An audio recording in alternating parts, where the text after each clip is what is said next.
All right, hello and welcome back to the GIIS 9 Gems podcast, where we highlight the inspiring stories of our students excelling in fields such as academics, sports, innovation, entrepreneurship, and the arts. This is your host Om Koli, and today we have with us a student with some amazing achievements. Academically strong, a skilled debater, a published author, an inspiring leader, and a captivating orator. She truly exemplifies the spirit of the GIIS pedagogy, which believes in the holistic development of our students. Please allow me to welcome Ms. Deeksha Kapoor. Welcome to the show, Deeksha. Thank you, Om. How are you doing today? I'm good, thank you. With the HBL home-based learning going on, everyone's logged in, so on virtually. So it's got its own pros and cons going on, but so far we're good. Yeah. How about you? Definitely. Oh, just as good, just as good. I mean, I'm guessing everyone can relate to the whole aspect of home-based learning at this point. Yeah. So, I was just going through your bio that was sent to me, and I was going through it, and the list of achievements is just fantastic. I mean, it's if I try to go through every single one of them, it's going to take us hours and hours. So, just once for our listeners, just tell us a bit about yourself. Tell us about your journey up till here. Right. So since primary school, since kindergarten actually, I've been part of Singapore's mainstream local schooling, and so I did my secondary school from Paya Lebar Methodist Girls' School, and I did my GCE O levels in secondary 4, which is 10th grade, and I got into Anglo-Chinese Junior College for A levels in last year, and so I completed more than half a semester, almost like 7 months over there. And I had been aspiring to do the International Baccalaureate Diploma program. So yeah, so there were many options, IB schools options. And I figured, actually, I've also done my middle schooling in New York State. So I've gotten perspectives and I come along with diverse perspectives from Singapore mainstream schooling, from New York as well, and I realized GIIS would be perfect opportunity to, it shares that culture, the sorry, can I repeat that? GIIS. Yeah, sure. Yeah. So coming to GIIS, I realized that it's going to give me that cultural outlook as well. It's rooted, and I think I feel closer to it than ever before. So I now have a little bit more of an all-rounded perspective. I've gained it through Singapore schooling, to a little and then you have your stint in New York as well. New York, and now here in GIIS. So it's amazing. It's beautiful. All the thoughts, all the various domains in life.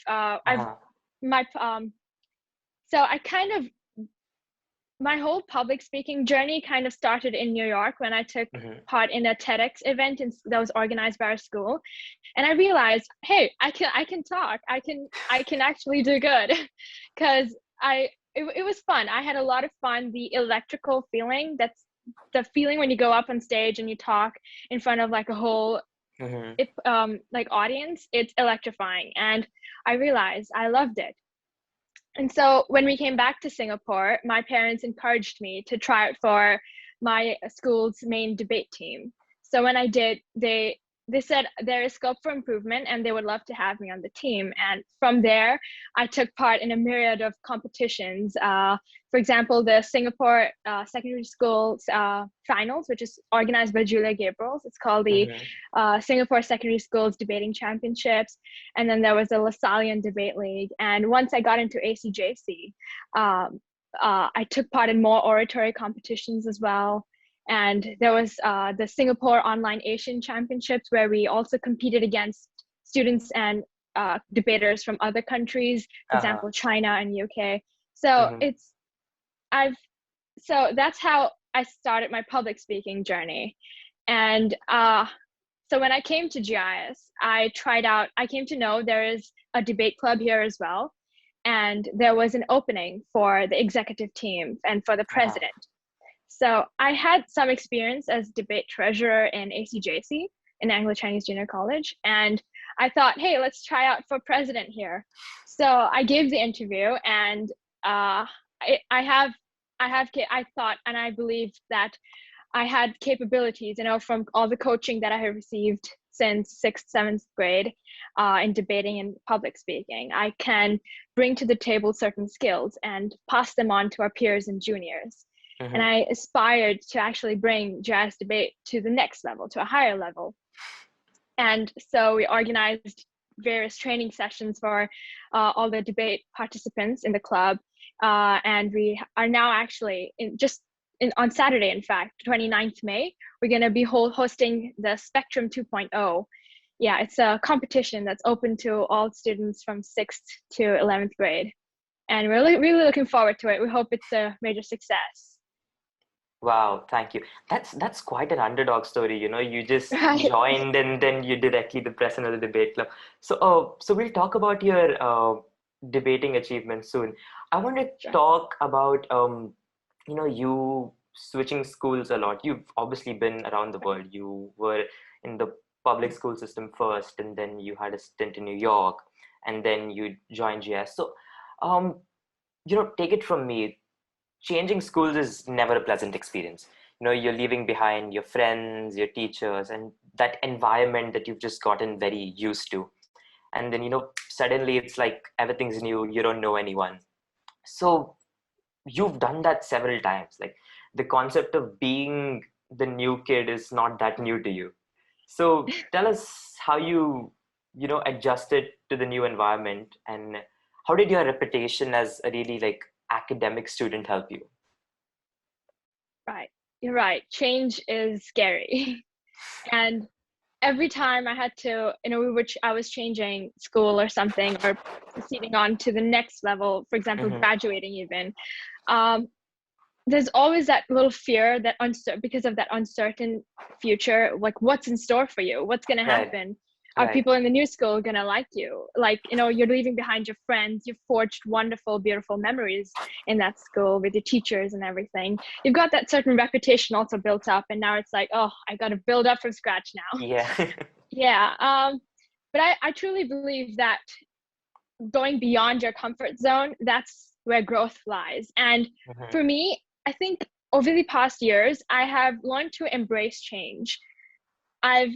I think many of my teachers have also praised me, and my parents have also pointed this out of me, that I've become really resilient over the past years, and I've become less afraid of actually doing something new, of getting exposed to change. Because what I've realized is, with every change that I've gone to, with every school I've been to, I've learned so much from it. And because of that, I can offer more to the world. I'm able to I've inculcated new skills in myself. I've more exposed to more values and beliefs, and it's a beautiful experience, I would say. So, the whole purpose is to actually just enjoy, if I can say, life is a game. So we have to enjoy the game, this journey, because there are going to be moments where you're going to win, you're going to lose, you're going to, you have to start over, and you gotta, probably they're going to be very hard days. And sometimes they're even going to be really beautiful days. Every moment passes. And the key is to just enjoy that present moment. It's just to live in the present. Live in the moment. Yeah. Yeah, live in the moment. And, don't really learn from your past mistakes. And sure, think and plan for the future, but don't get too lost in that. Just go with the flow and just be happy. There's also a fun fact: when you smile, your immune system also gets better. So yeah. So yeah. Wow. And I think as for how I'm sorry, your question was how my academic journey also helped me through the change. I think I've realized there's some days. Okay, so sometimes people say I'm smart, but I disagree. I'm not smart at all. I think sometimes when I end up doing good, it's because of my hard work and support from my parents, teachers, and friends. And I think there are going to be days, like I said, bad days are going to come, and you cannot avoid them. You can't run away from them. But we should be keeping two things in mind. Firstly, there's an old saying, it's a proverb, this too shall pass. So the bad days are always going to pass. The good days are also going to pass. So like I said, we enjoy the journey and we just get through it and we keep doing what we're doing. So this brings me to my second point of how to kind of survive the bad days sometimes, that change brings along. I guess it's sometimes when you don't have the motivation to go on, because everyone always tells me, oh, do what you're passionate about. And sometimes I'm like, but what if I don't have the motivation that day? What if I'm not feeling it, So I guess it's the consistency and the discipline that really pushes you to go ahead, to keep going. And yeah, so that has also brought me along through the many changes in life. And of course, the love and support of family, teachers, friends, the wonderful memories. Yeah. Oh no, definitely. Yeah. Like, like the saying goes, like the only constant is change. And I'm guessing that everyone slowly has to go through that process of learning that you have to constantly keep adapting and changing, because the world is changing at all times, of course. And, I think this always happens when you change schools or you move to a new country. It's like your entire worldview is changed. You're like, things are much bigger than what I thought it was. There's much more to the story.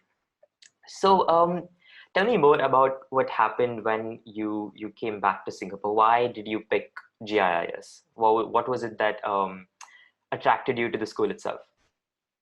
Right. So actually, just to give some background info, we moved back to Singapore because my father, he became critically ill in New York. So he was in the ICU for more than a week. And, it kind of just shook our family up a lot because before we had been living for more than a decade in Singapore. It had been our home and I was being brought up here.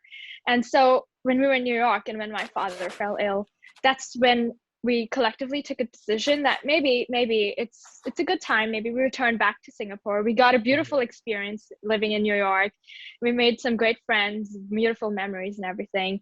But let's just come back for a while, back to home base, and then we'll just figure things out. So when I came back into Singapore, I came into ninth grade, secondary 3. So at that time, I was in Paya Lebar Methodist Girls School. Yeah. And then I gave my O-levels, the GCE O-levels in 10th grade. And that's when I got into Anglo-Chinese Junior College. So the reason I came to GIIS in July 2020 was because I had been aspiring to do the International Baccalaureate Diploma program. And I wanted to undergo that learning experience, the journey of IB. And I wanted to experience what some of my seniors had also experienced.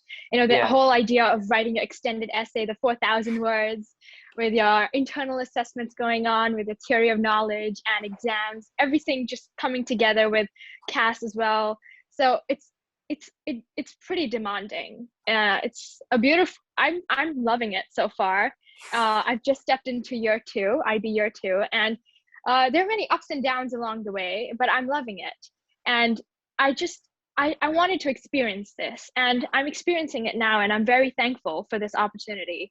And why GIIS? Because, like I said, I think GIIS offers me a closer connection to my culture, and I'm able, with the values and belief system, and I feel more connected than before. So that is a plus with the international IB exposure as well. So I just got 2 things at once together, and they're both very close to my heart. And that is why, So I know all my teachers, all my friends, all the faculty, they've all been supporting me since day 1, last year, July. It's the minute I stepped into school, and just transitioning really, because I remember my last day in ACJC was 8th July. And my first day in GIIS was 9th July. So it was like a really fast switch. Really I was a bit shaken, like one day.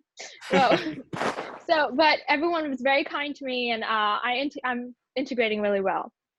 That's great. That's great. I mean, that's what we are, right? We're the Global Indian International School. We're global in our outlook, and we're Indian in our spirit. So now let's talk about your long list of achievements.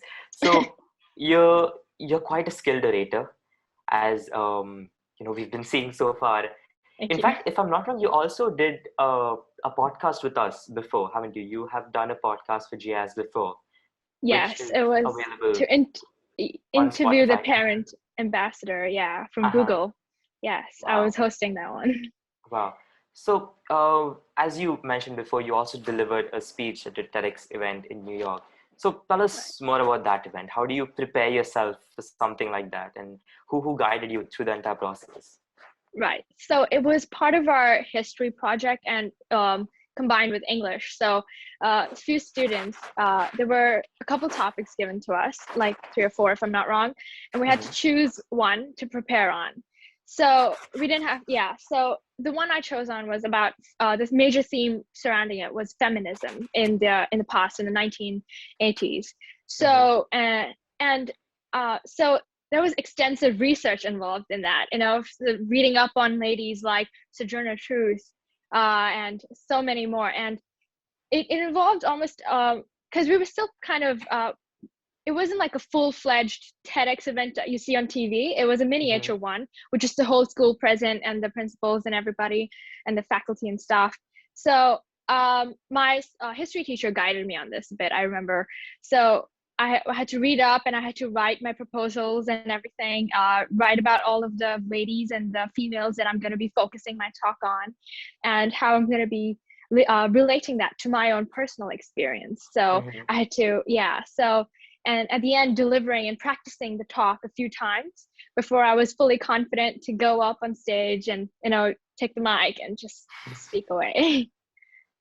Wow. Yeah. Yeah, no, So, I think no matter how small the event, just the act of going up on the stage and looking at, the hundreds, yeah. thousands of people and just not freaking out, not fainting is a huge achievement for most of us. But no, Yeah. that's great. So, not just your oratory skills, but you've also participated in multiple debate events. You are the president of our debate club. You're organizing the Spectrum event going on. Um, in fact, I think I had the pleasure of being in the same committee as you for Model Yes. Congress. I Yes. think We it were was, together. Yeah. yeah, It was it was very great. fun. It was great seeing you in action. Yeah. So, tell us more about your experiences with these debate events and how has it helped you so far? Right. So, like you said, we've taken part in Model Congress together, and that kind of reflected a little bit of the MUN style, oratory speaking style. Mm-hmm. And I've never actually been part in a proper MUN event before. We've done it in debate sessions with my coaches in ACJC before, but I've never really been to a proper competition or a Mm-hmm. proper a formal MUN event. And so this was my first time being exposed to such a thing.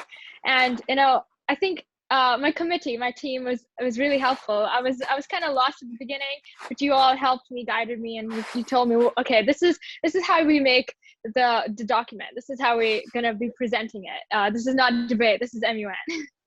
And I learned new skills, a whole new set of skills, and you know it was a fun time, yes. And I also took part in DebateCon that was held in 2020 last year. Yeah. Uh-huh. So that's when I had just joined and I came to know about it. And I was kind of excited, so I had made some friends and I was like, let's Uh-huh. do DebateCon together, let's form our team and let's go and debate. And they had never debated before, so I also helped them along the way. We prepared for the one prepared motion round that was given to us. So we did that, and we went up and we gave our speeches. It was a Mm-hmm. nice experience. Yes, it was interesting because it was also virtual. So it was different from the other virtual debate events that I've been to. It was like a 1 day thing, and it got over. And it was I finished off with some really, I forged new friendships through that. My other 3 teammates in there, we're closer than ever now. So yeah, Uh-huh. we hang out during lunch every day. So yes. And Yeah. currently, actually, there's something called the Global Social Leaders Competition. Mm-hmm. And I'm leading a team called the Revolutionary Gaffers. So we're a team Mm-hmm. of 6 people. Mm-hmm. And And there's also another team from our school called the Project Food Tree. And we both of our teams decided to collaborate and come together. And we are actually in the midst of making our own series of podcast series called the Sustainability Talks. So we actually interviewed 5 major organizations, for example, the UNAS, CRODA International, and a few more. So we interviewed them, we recorded the podcast, and right now we are finishing up the editing, and we'll be releasing it on GIIS Smartcast this week and next week onwards. So we're also looking forward to that.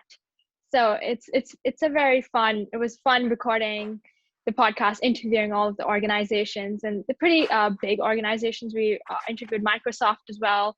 And it's so far, it's all my oratory debate journey in GIIS is going, I'm loving it. It's very interesting and fun. Yes. Yeah. No, definitely. Yeah. I think this just goes to show you a lot about the school itself. It just gives us so many opportunities to prove ourselves, Definitely. so many fields to excel in.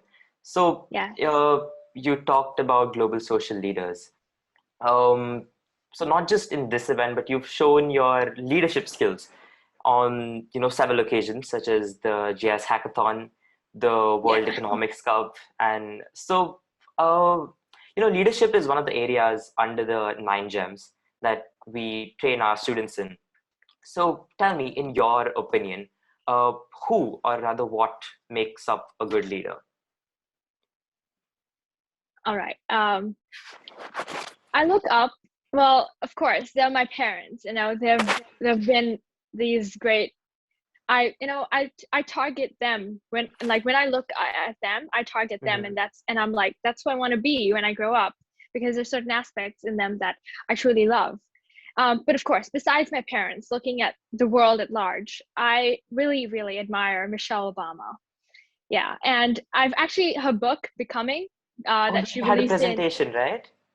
Oh You had a yes, presentation on her book. Yeah. Yeah, I even gave a presentation on her book. I just love her, and her books, Becoming, is one of my favorite books, and so I read it like a lot of times. I got hold of it on my 15th birthday, and I just devoured it. So I think she's an amazing inspirational leader, and I think a few traits that I picked up from her over the past 2 years after reading her book. It's definitely being empathetic. That's a given. You got to just crawl into the other person's skin, walk around a little bit to understand what the person's really going through.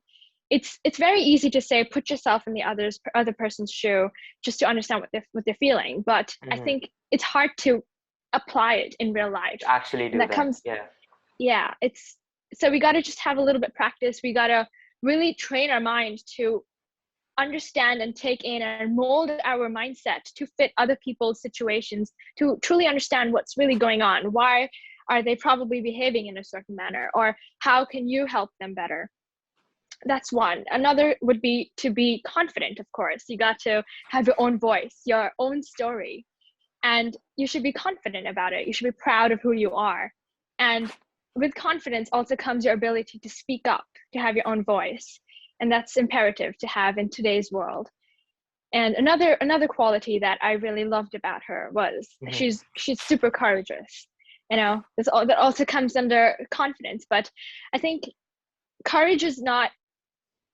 She has a quote. She actually said something about how when she was talking about bullies and evil people, you don't stoop to their level. Instead, you got to rise up. Have a bigger heart. That's what she was trying to tell us. And I completely agree with her, because that's also being okay. I'm sorry, could I just go back a bit to that part? All right, so I'm sorry, let me just repeat from being courageous. So about the point of being courageous, it's more like it's not, you cannot have any fear, or you cannot be afraid. That's it's not what what courage is. Fear. It's about rising to the occasion. Yes, that too. And also going through and following the task or the event, even while having that fear, that's what courage is. Yeah. And she's taught me that. And because of that, also, I have dared to actually just push my comfort zone, push beyond it. I remember when I was in secondary 3 in 9th grade, it's a compulsory module for all local school students. We have an outward bound Singapore camp. So we go to Pulau Ubin for 5 days, and there was this one part in it where we had to kayak for almost 7-8 hours, the whole day straight, under the scorching sun. And when we got out, it was literally the land was like kind of shaking, and I was like, wait, what's happening? Because we were in the boat for like that whole stretch of a really long time. And it was for one whole day, we were in a place where there was no infrastructure. It was just soil, wild boars, and the river, and trees everywhere. So it was like there were no bathrooms. We had to set up our tents, and even if we had to go to use the toilet or brush our teeth, it was in the middle of the woods. And in the nighttime, it was just our torches and our voices that we could communicate with. So that really tested my courage over there, my resilience, and the fact that I got through it. And it was a major feat for me, because I never imagined that I would be able to do that. Right. And so these are a few of the qualities that really I think should be in a leader. And I have always tried to implement that in myself, and actively look out that, am I following these? And I remember when I was in secondary 4, I had a classmate. She was the head prefect of our school. And one thing that I loved about her was she was able to manage everything, being head prefect of the school. And she was one of the class toppers as well. And plus being she was in the sports team in volleyball. And a couple other things going around, certain projects and everything we were in together. She was able to handle all of that so gracefully. And her time management skills were beautiful. And I think the ability to balance everything while being calm yourself and in center, in grounded yourself, that's a very important skill as well. And I've been trying to implement that in my life as well, especially since last year we had the lockdown. It gave me a wonderful opportunity to actually go out. And what I used to do was, actually, we used to live right opposite ECP before.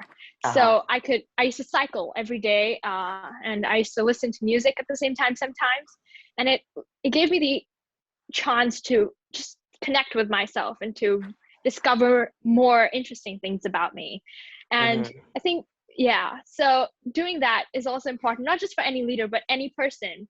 Everyone should be doing that, learning about more things about themselves, so that they can be in center and be able to balance everything around them.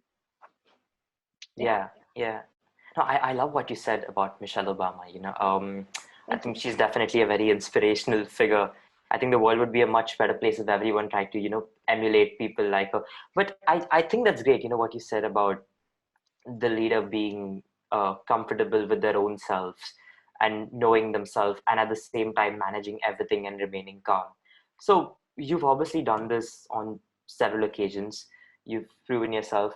So I remember you were talking about your TEDx speech on feminism. So you've obviously shown this great sense of social responsibility to the community. You've participated in events like the Singapore Kindness Movement. Yeah. And this whole aspect of reaching out to communities also under the 9 gems. It falls under the gem of Community Connect, in which we encourage people to reach out to the local community and build those social bonds. So tell me, what was your motivation to participate in this Singapore Kindness Movement? And what are your views on students being taught such values from a young age? Right.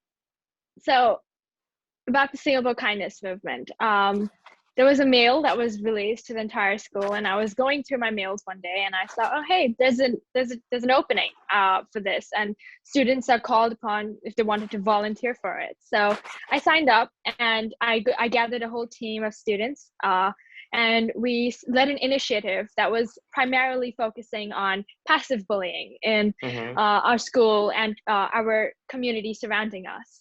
So my motivation, there were a couple factors that were that motivated me, that led me to signing up for this initiative and leading it.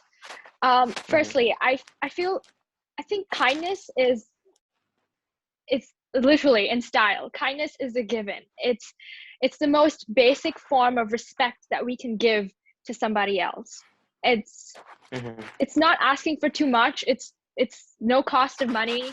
It just takes a little smile and just some words of affirmation sometimes, and so bringing Michelle Obama into the conversation here again, her quote, to quote her, she said, "When they go low, you go high." And one way that we can do this is through kindness. Going high, you can be kind to someone, be empathetic, and people will love you. I mean, the connection that you're going to forge with your friends, with strangers, with anybody on earth, it's the way to that is through kindness. And the simple acts of kindness, for example, you're walking on the street and you give a tiny smile to somebody, and sometimes it just brightens up their day. And so in our school, what we focused on, like I said, was passive bullying, mainly through virtual platforms. So many people are subject to this, and sometimes people don't even realize it, because it's a form of dominance being exerted by another party over another one. So we wanted to raise awareness about what exactly is passive bullying, how to identify it, how to help yourself, and how to help your friends if they're being exposed, if they're victims to it. And we held a series of presentations and quizzes and little activities that we encouraged the whole school to take part in. And we actually received an overwhelming response. And our Paya Lebar Methodist Girls' School has been participating in the Friends of Singapore Kindness Movement project for many years, actually, and they loved our initiative. So the next batch also continued this initiative, and they expanded on it even more. So, and I think just having a kind community at large, if everyone was kind to each other, the world would be a beautiful place also. Yeah, definitely. I think it's great that you guys decided to focus on such topics, because usually in schools it's all about academics or sports and this, that, but it's nice to see that people are doing something that focuses on these not so little things, because I guess it's something that we all run into at some point in our lives.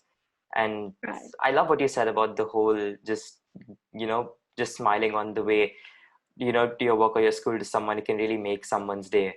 And I think that's great. I think that's great advice for everyone, actually. So, and actually, sorry. Oh, no, sorry. Go ahead, continue. Okay. About the whole kindness thing. I think having it inside of you, okay, sorry, just to restart. Bringing in the concept of kindness, I think being kind to others, you can give back to society in so many different ways also.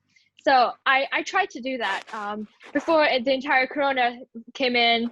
I was volunteering at the MPs, the Tuesday nights with MPs or Monday nights with MPs at the various So I was there, and I was actually I heard many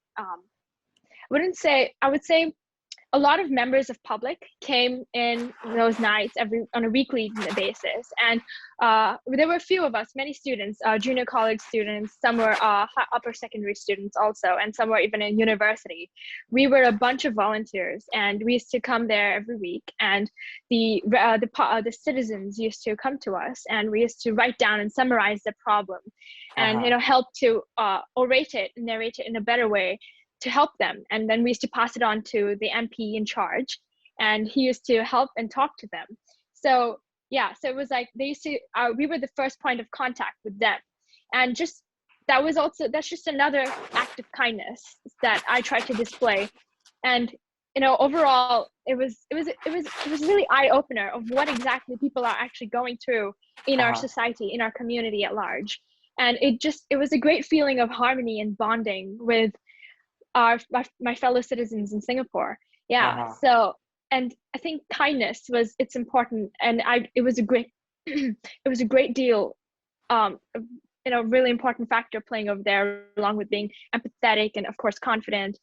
Yeah, and just being kind to them, so they can open up to you about their problems, and they can share their queries or their doubts or any kind of problems that they're going through, so you can help them and make the community a way better place for everyone to just thrive in, to move up to higher levels. Yeah. Yeah. And it definitely helps both parties, right? Like, right now you're just sitting and you get all this bad news from everywhere, and it just seems so daunting. Like, what can I do? And then you just go and help out, just someone, like you just do some small thing, and that just really makes someone else's day. Seeing that smile on their face can also really make your day. And it just Exactly. makes it much easier to go to sleep at night knowing that, I've made someone's life much easier. I've helped someone. You've That's great. contributed, even in the smallest Yeah, way. Yeah. you've contributed something. That's great. Okay, so now let's talk a bit about about your writing journey. So you are a published author. To those who are unaware, GIIS students have published 2 books of 10 short stories under the moniker GIIS Tenors. And so each year we select the 10 best short stories to be featured in our published book. And this year, Deeksha, you were one of the students whose story was picked. So tell us about this. How did you find the inspiration? How did the story come to you? How did the school help you with this whole thing? Right. So I'm in Shivalik ma'am. She's my English teacher. I'm her student currently in IB, and she was the one who I was actually telling our class about it, that the school wants us, some of us, they'll be selecting short stories for the anthology, and I was interested. So that kind of piqued my interest, because I'm still discovering my writing talents a little bit. I'm still working on it. I'm not the best. But I have ideas, I have thoughts that I know I want to pen down, and I thought maybe this is a good opportunity, I know, to try my hand at writing. So I went home and I was thinking, and when I was in New York, when I was in 7th grade, there was this a justice from the law department who came down to our school for a talk. And he's blind from birth. He was born blind. And and the fact that he was a justice in the US law department, which it was very inspiring to listen and hear his story. Justice Richard, that was his name. And in the end, he posed us a question, and it was, how would you describe the color green to a person who has been blind from birth? And I was just stuck there. It was like I was in my seat and I was just sinking into my thoughts, because I was actually trying to find an answer to that. I mean, it's first thought, it's impossible, because a person who has been blind from birth, they see nothing. It's blank. It's so hard to describe even what they see.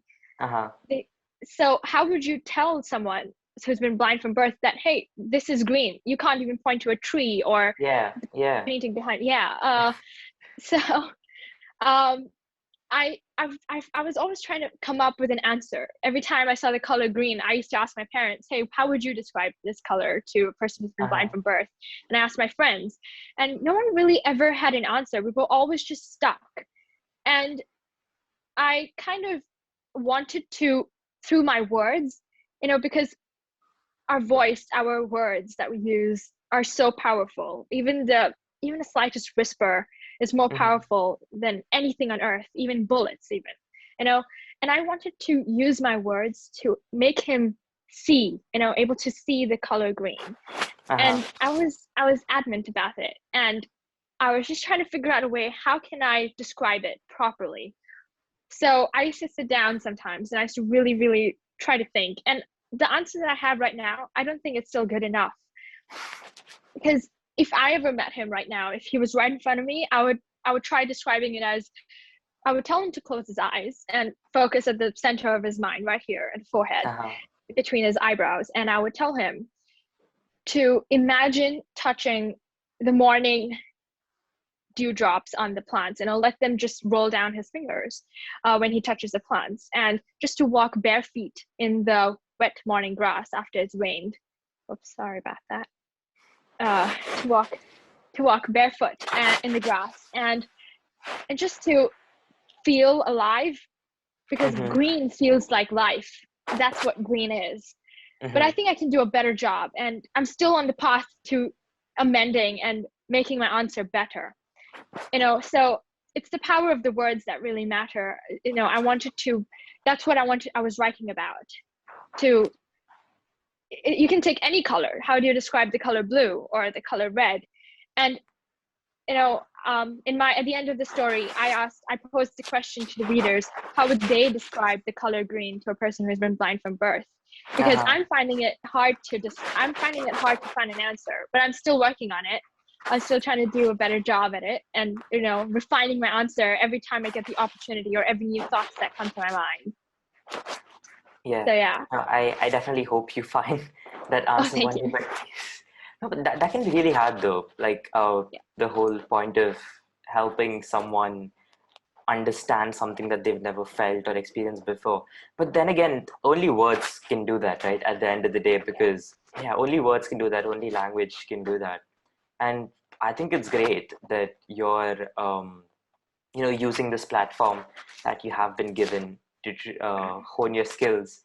And wow, I mean, like at such a young age, like a published author, it's definitely a big thing. So, okay, so now this is a question that I'm very sure a lot of the students listening to this are going to ask you. So you've shown your, your amazing debating skills, your oratory skills.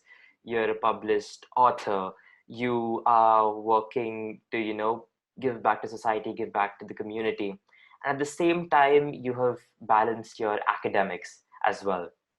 So how would you say you strike that balance? How do you, do both things? In order to balance everything, there are certain factors that come into play.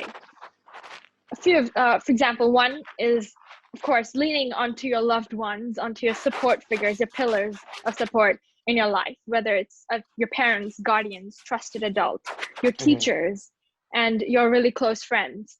When you're in a problem or in a dilemma, or if you're just stuck somewhere, you want to talk it out with someone, share it, so that, because you may think they won't help in any way, but even the smallest comments or word of encouragement, like, don't worry, you got this, I'm here for you, something like that, can actually touch your heart, and it can get you through that difficult phase if you're stuck somewhere. Second, I feel having right time management skills is essential. Being able to prioritize your works and your responsibilities in an efficient manner really matters. There's a TED Talk on YouTube, and the speaker tells us how it's not the fact that we don't have time, because a lot of times we complain about, oh my God, we don't have time to hit the gym.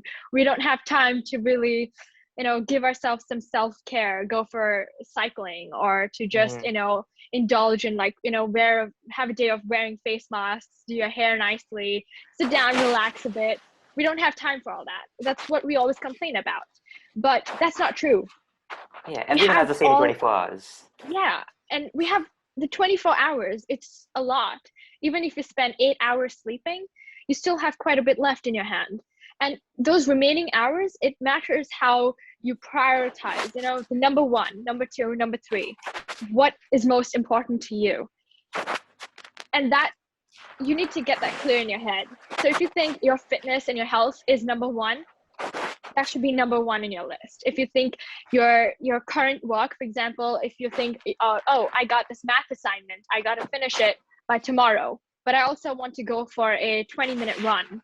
So, so you got to just write everything down, what all you have to do, make a plan, make a schedule, and then prioritize it accordingly. That's having a timetable actually helps with the time management issue that I've struggled with it before as well. And I'm not going to say that I'm not struggling now. I mean, I'm still learning it. I'm still trying to refine it, making it better. But I certainly, when I look back to where I was compared to where I am right now, like, 3 years ago to where I am right now, I have improved. And so it comes through experience, it comes through practice, and it comes through dedication to that goal that you have in mind. And I'm not talking about major goals that, oh, I want to be in that, I want to get that job by the time I'm 25. I'm talking about the tiniest goals in our everyday, day-to-day regimes. Just, hitting, by next week or in a month's time, I want to be able to run 2 kilometers in 15 minutes. So that kind of goals, the tiny goals. So it starts small and then we expand out to the outer circle. If you can imagine a circle with many layers inside, like an onion. Yeah. So yeah, we prioritize accordingly. And also, so there is leaning for support to your loved ones and pillars of leaning onto your loved ones and teachers and friends for support, having proper time management skills. And also the third one is kind of touching upon time management. You got to have, I think I just spoke about it, having a goal in mind, because if you don't have a goal, you're directionless. You don't know where you're heading. Yeah. So I think what you want to achieve out of your academic journey, plus your leadership journey, plus your engagement with community at large, what do you want to achieve out of all of it?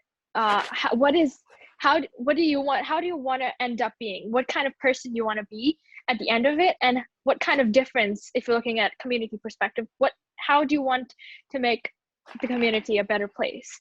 So, having these tiny goals in mind really get you going. You have something in mind. Oh, I got to do this. Let me sit down and just work on it. And this also kind of brings me on to the next point. Sometimes you're very lazy. I procrastinate a lot. And that, even though I have schedules made up, but because of my procrastination and my laziness, my mom gets very frustrated that I'm so lazy. But because of that, I have to push back everything, postpone everything sometimes. Delays happen, and that's okay sometimes. Sometimes it's natural for everyone to procrastinate. But if you're really not in the mood, sometimes you just got to force yourself. It's that 20-second mindset, that decision making, the 20 seconds that matters. You're in bed and you wanted to wake up at 5 a.m. to maybe study. And it's that willpower, that 20 seconds matters, that, come on, Deeksha, let's get up and let's just sit down. Just come on, just get up now and just go brush first. So, something like that. And just sit down for 5 minutes. Just tell yourself you're going to sit down for 5 minutes to do your whatever assignment or work that you want to do. Or you're going to go down, you're just going to walk instead of run. You're going to run only 20 seconds and the rest of the time you're going to walk.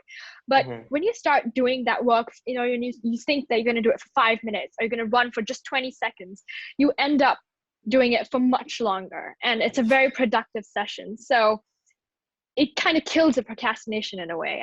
I've started to realize that, especially with being in lockdown last year, and with online virtual classes, I think everyone is just half the time we're in bed, with snacks around us and our laptop on our stomach, and we're like, oh, okay. We're just taking pictures of the slides, and we're like, oh, we'll do it later.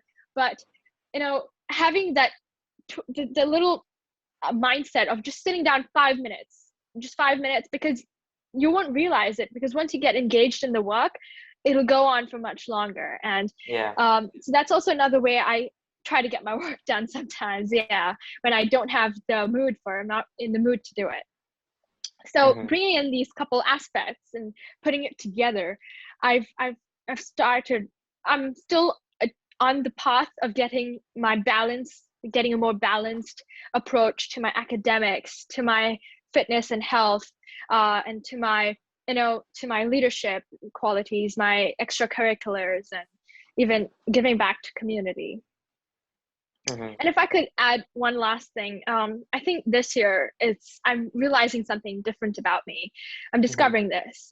I never used to believe in this properly before, but I think just sitting down for even 5 minutes in a day before you sleep or when you wake up, and just closing your eyes and just sitting down straight with the right posture and just letting in every thought that comes into your mind. Just let it come in, but not really thinking or focusing on anything, and just breathing in and out.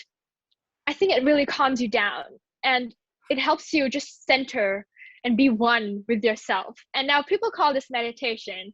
And it's the right word, meditation. But sometimes especially when we're a little younger, we don't really care about it, or we think, oh, meditation's for the old people, or once we get a little later in life. But it's just 5 minutes, or maybe even 2 minutes. Just sit down and just reconnect with yourself. Just close your eyes and just don't focus on anything, and don't try to block out anything. Just let everything seep in and just breathe in and out, and just just have a smile, just calm down and let it all in, and just accept. It makes you really, I feel grounded when I do that. I try to do it every day. Sometimes I don't, but it makes a difference. You have a very positive outlook after that. You feel re-energized after doing that. So yeah, I think it works for everyone, whoever does it. So there's no harm in trying. Yeah, that is definitely some great advice. To sum it up, you have to be in control of your own life. You have to be organized. And I love the part about the whole procrastination thing and how to beat it, because I think at this stage, with everyone being at home, everyone is going through that phase where they're like, yeah, I'll do it later. It's not like I have an immediate deadline for it. And this is something that I have seen myself, like I'll spend 2-3 hours just worrying or being anxious about not doing the thing instead of doing the thing itself. And that downward spiral keeps going. You're just like, oh, I didn't do this. I'm freaking out. Now I'm freaking out about freaking out. So So kind of procrastinate your procrastination too. Yeah. But it's really nice to see that at least some of us have gotten some control over their lives, and that achieving that balance, striking that balance. So, you've had this long journey with everything, and you've done so many things. So I want to know how this school has helped you. How has the 9GEMS pedagogy helped you? How have the resources of the Smart Campus helped you? Sure. Well, definitely. The school GIIS has offered me multiple platforms to actually express my voice, my thoughts, my ideas. And I'm really grateful to GIIS for allowing me to do this, and giving me the opportunity to do IB. It's something that I was aspiring as well.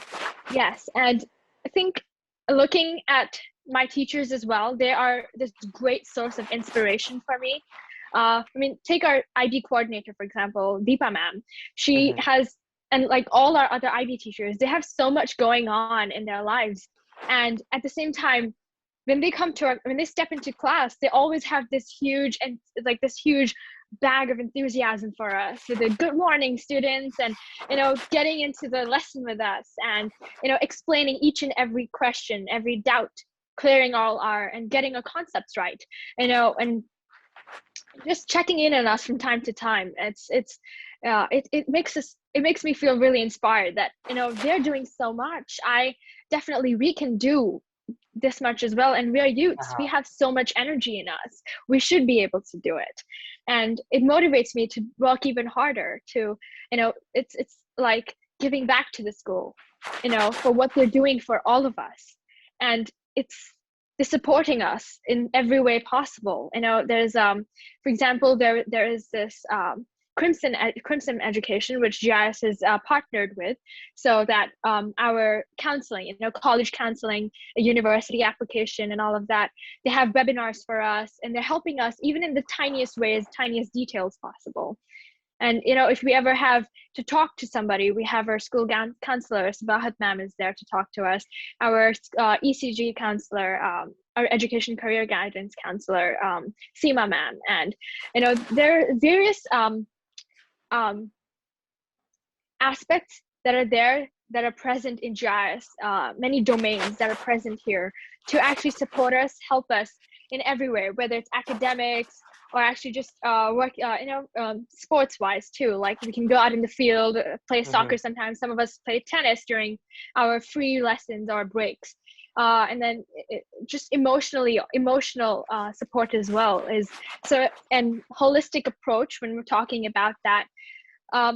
There are so many platforms, every student comes up with projects, and also through CAS and many projects, many initiatives. For example, the GIIS Oxford Union was there, and then for example, a few of us were having a food drive as well to give back to society through the school. And there are so many opportunities available for all of us. Like there was a hackathon, and I've never been part of anything like that before, but I was told by my teachers, and we formed a group, and we went ahead and we did that, and we actually attained 3rd place for it. So there's so many. It's present in every aspect, in every field that you look to. There is also choir, there's band, and then there's debate, there's public speaking, there's technology and data science, all of that across the field. There's so much available that it caters to every student's interests and needs. And that's beautiful. That's a wonderful thing. Yes. So I'm really grateful to GIIS for allowing us and presenting us with this myriad of platforms, because it allows us to hone our skills, like you said, and to be able to become a better version of ourselves. We're all being uplifted together to these platforms. And this kind of ensures that when we pass the torch down to our juniors, we are ensuring these greater levels of engagement and these activities. It's ensuring that there's a succession pipeline for it's for all the upright leaders and citizens of this global world. And GIIS is allowing us to do that. It's providing us with myriad of opportunities for this. I think that's great. The platform and the opportunities that are just given to students. So I especially love the part about the teachers. I think that just goes to tell us more about these world-class teachers that we have. They'll show up to class with that enthusiasm even when they have a million things to do. I think that's great personally. I mean, we'll hear something, or we won't fill in one assignment, and then for the entire day we'll just be down. And then you have these teachers who have to do a million things, and yet for every class they'll show up with the same amount of enthusiasm. So they're our leaders. They balance everything perfectly.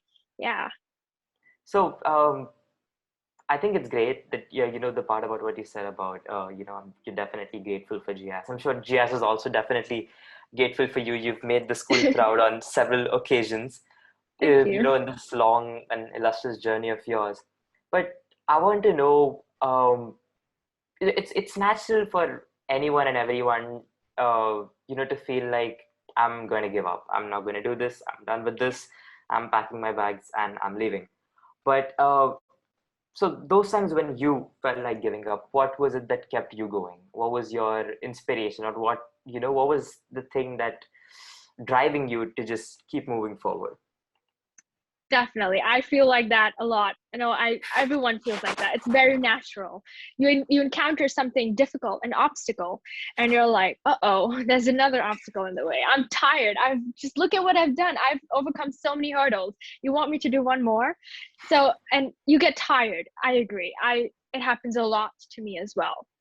But one of my additional math teacher in secondary 4 in 10th grade, she told us one day, and her words stick by me, that when you overcome an obstacle, that now you have the ability in you to overcome even bigger obstacles. And if you can overcome this one, you can overcome the next one and the next one, if you can do it. And sometimes when you have no motivation to really overcome it, it's the discipline that really gets you through, the consistency. You got to push yourself to do it. And because that when you emerge from that tough phase, which will definitely pass, we just have to have the faith that it will pass. and the good time will emerge, because after every bad day, there's always a good day. When Mm-hmm. you get to that day or that moment, you're going to emerge as a stronger person, as a more positive person, a better version of yourself, a higher being, I would say. And this gives you the ability, the strength to overcome the next the next obstacle that ever comes your way in the future.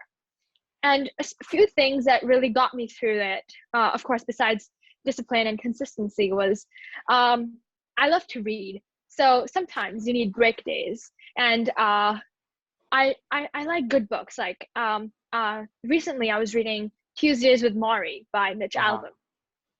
Yeah, I love that book. And he to quote Maury, the character in the book, the professor, he says, "Live today as if you won't wake up tomorrow." And in my mind, when I read that quote, or when I read the book, I think, okay, I have an obstacle in front of me.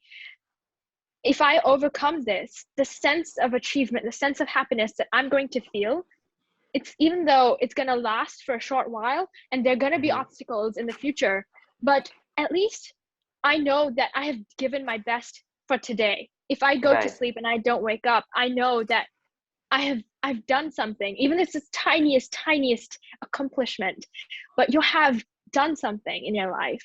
You have not given up, technically. You have, even though if you take breaks, if you've given yourself a rest day, but if you still get it done, you know you have achieved something for yourself, you know. And like I said, sometimes giving yourself rest days when you have too much going on, it's too clustered, go watch a movie, or a good movie, spend some time with your friends, go out for dinner, or some family time, you know, talk to them, and have dinner together, have breakfast together, go for a run or something, or just go shopping if you like shopping, or indulge in activities that give you a sense of tranquility, a calming effect, that's you know, and that make you truly happy from inside, not what society wants you to do, but what you want to do. Just, that's sort of like the break days in between, you know, maybe like treat yourself once in a while.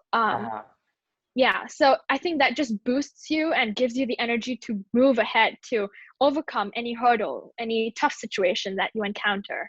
And of course, sharing your problems with trusted friends and family and your teachers really does help. Yeah, so I guess that's what it is, right? You know, every obstacle, every issue that we face, it just prepares us more for the next.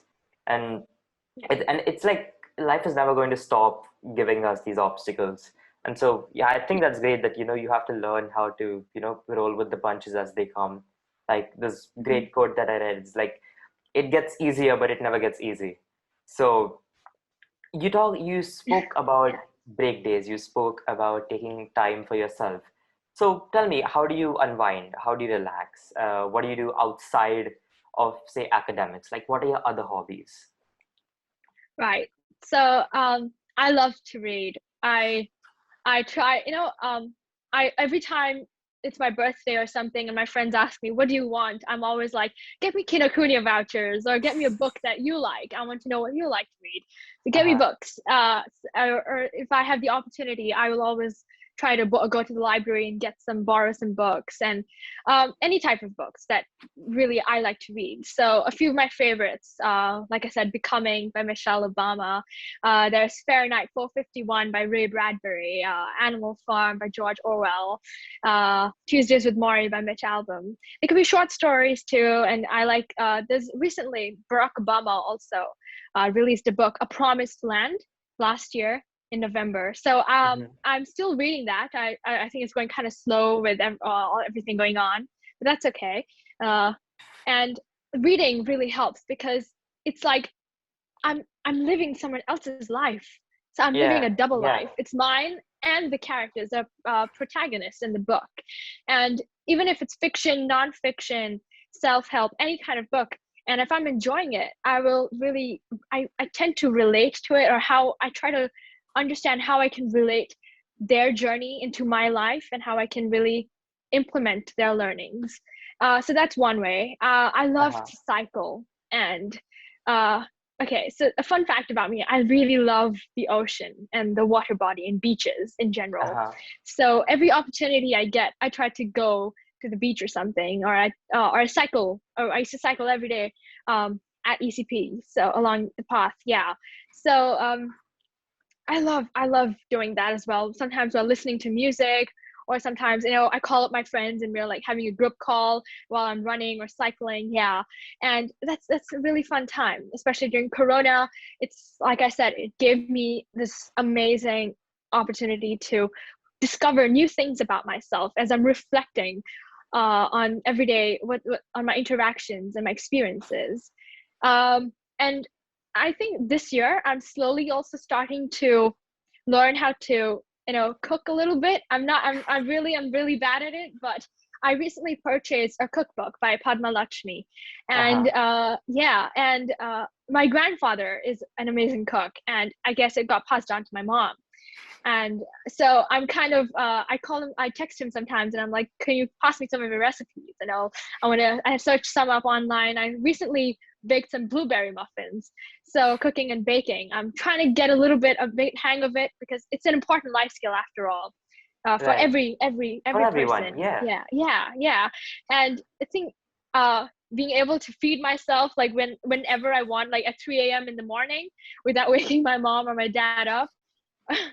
Yeah, I think without, yeah, I'm still kind of honing that a bit. I'm not that great. I Half the time I burn down the kitchen and make a huge mess, but uh, but I'm slowly, I think, getting it involved in baking as well. Yeah. And I love to hang out with my friends. Sometimes I call up my friends and we just go over to Starbucks sometimes, or just to get a quick, snack from Koi or something, Hmm. and we walk back home from the nearby mall. And so we just reconnect, what's going on in our lives, just talking with your friends sometimes. It's a good, I wouldn't say distraction, but it's more of a just trying to sway from what you've been so focused on in school stuff and virtual classes and everything and assignments, just to step out for a while to get to know what's happening with your friend, to understand their problems, maybe to Yeah. just share some, and just sometimes we're working out together, working out. Yeah, it's these are a few of the hobbies, briefly, that I love to do and just unwind. Uh-huh. And also I like to collect candles. So Okay. sometimes, yeah, I just light them up in my room. Of course, being safe, making sure it's not near my books. Uh, and I go on to, sometimes I read stuff on internet, or I just clean up my room. And it's a nice feeling, with the room smelling nice and your room is being cleaned up, and just organizing my stuff. I like doing that too. Yeah, Yes. no, I think it's important as well, like, not, of course, not everyone has the same likes or dislikes as you, but I think Yeah. it's really important to unwind or relax once in a while. Yeah. Um, I love what you said about books, though. I myself, I'm an avid reader, and I think that especially in this time, when you're trapped at home, you read these Yeah. books, and they truly can, just transport you to another world. Like, Haruki Murakami, he's one of my favorite authors, and Right. whenever I read his books, I'm like, yeah, I'm just somewhere else. I'm just living someone else's life, and it's great because you're sitting at home, you have nothing to do. Every day is the same for you, and then saying like, oh, okay, I'm in this completely different world, and everything is Mhm. fun.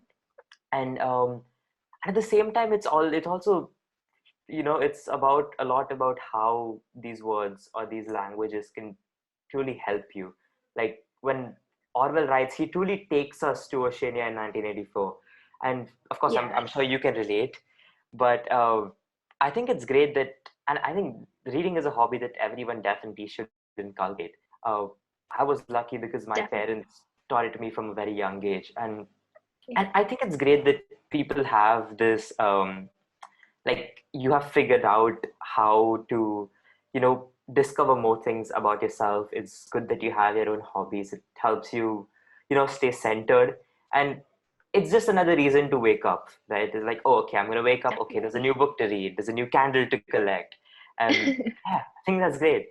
So, Yeah. And also with, like, for example, also with books, there's Netflix and really good shows, like there was The Crown and like Queen's Gambit. I binge watched them and I really enjoyed it. So so you know, people have, like you said, different lifestyle, different hobbies, different interests, and everybody should give themselves that reward. You know, it's because we are all, I think for me, I sometimes I push myself to work a lot, and a lot of uh-huh. people I know push themselves, and it's like, oh, if I just go and watch TV for 10 minutes, or if I end up reading a whole book in one night, I've sacrificed on time that I could use to do something else, of Hmm. some school assignment.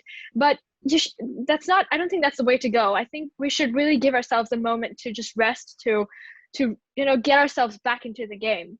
Hmm. And it can also act as an incentive, right? Like you'll tell Yeah, yourself that, okay, finish this one assignment and I'll watch one episode. Of course, that one yeah, episode can just very quickly turn into an entire season.